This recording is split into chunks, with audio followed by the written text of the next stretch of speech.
한국 전쟁 때 납북된 피해자의 가족이 우리 법원에 김정은 북한 국무위원장을 상대로 손해배상 청구 소송을 내서 최근 이기는 일이 있었습니다. 하지만 북측으로부터 직접 배상받기는 사실상 불가능한 상황인데요.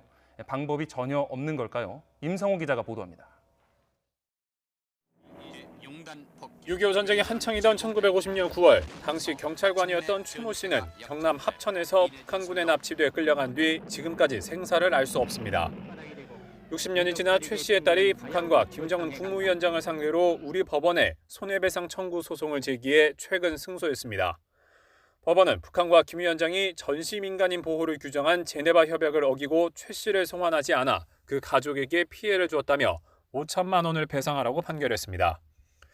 소송 자체에 대응하지 않던 북한이 항소할 가능성은 사실상 없어서 판결은 곧 확정되겠지만 직접 배상을 받을 길은 더더욱 없습니다. 하지만 이런 상황에서 선례가 될 만한 사건이 현재 진행되고 있습니다.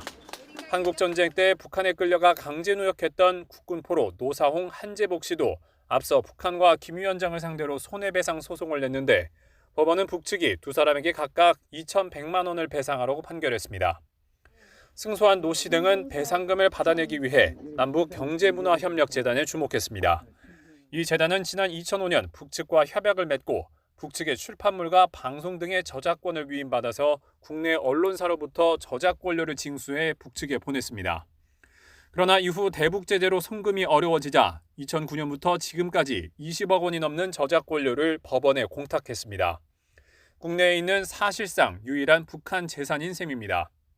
노 씨 등은 지난해 7월 이에 대한 추심을 신청했고 법원도 이를 받아들였습니다.